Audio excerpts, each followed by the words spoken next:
കാട്ടാനയുടെ ശല്യം ഒഴിയാതെ കോട്ടപ്പടി മേഖല. വാവേലിയിൽ സ്വകാര്യ വ്യക്തിയുടെ വീടിന് നേരെ കാട്ടാനയാക്രമണം. ഗൃഹനാഥൻ രക്ഷപ്പെട്ടത് തലനാരിഴയ്ക്ക്. കാർഷിക വിളകൾക്കും നാശനഷ്ടം.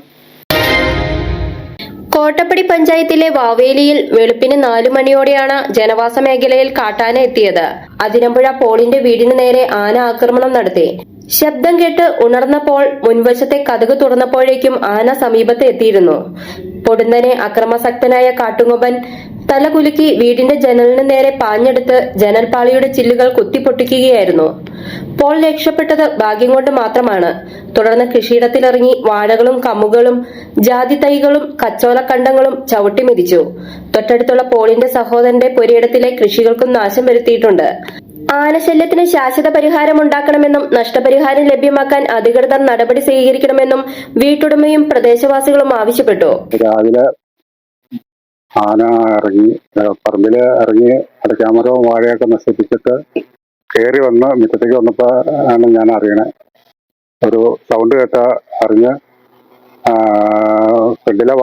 ഫ്രണ്ടിലെ കുത്തിട്ടപ്പോ ആന ഓടി വന്ന് ജനൽപ്പാളിലേക്ക് കുത്തുപോയത്.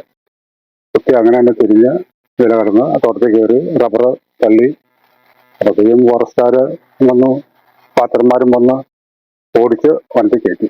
ഇത് കോട്ടപ്പടി വില്ലേജില് വാവേലിയിൽ എന്ന് പറയുന്ന ഒരു സ്ഥലമാണ്. ഇത് സ്ഥിരമായിട്ട് ആനയുടെ ശല്യമുള്ള ഒരു ഏരിയ ആണ്. ഇതിനു വേണ്ടിയിട്ട് ഒരു ശാശ്വത പരിഹാരം ഗവൺമെന്റിന്റെ ഭാഗത്തുനിന്ന് ആരുടെ ഭാഗത്തുനിന്ന് ഇതുവരെയായിട്ടും ഉണ്ടായിട്ടില്ല ഈ നാട്ടില്. ഇപ്പൊ 1 മാസം മുമ്പ് ഇവിടെ ആന കിണറ്റിൽ വീണു. അന്ന് ഭയങ്കര കോലാഹലം ഉണ്ടാക്കി, ഒത്തിരി ആൾക്കാർ വന്നു, കളക്ടർ വന്നു, എല്ലാം വന്നു. ഉടനെ തന്നെ ഫെൻസിങ് ഇടാ, അത് ചെയ്യാ ഇത് ചെയ്യാന്നൊക്കെ പറഞ്ഞിട്ട് പോയി. പക്ഷെ ഈ നാട്ടിന് വേണ്ടുന്ന ഗുണമായിട്ടുള്ള ഒരു കാര്യം വരെ ഇതുവരെ ആരും ചെയ്തിട്ടില്ല. കർഷകർക്കുടെ നഷ്ടം പറയാൻ പറ്റാത്ത നഷ്ടം. ഇപ്പൊ ഇദ്ദേഹത്തിന് തന്നെ പലതവണ ആന പറമ്പിൽ കയറിയിട്ടുണ്ട്. ഇതുവരെയായിട്ട് ഒരു പൈസ ഫോറസ്റ്റിന്റെ ഭാഗത്തുനിന്ന് കൊടുത്തിട്ടില്ല. ഇപ്പൊ ലക്ഷങ്ങളുടെ നഷ്ടം വരുത്തി വെച്ചിരിക്കുന്നു.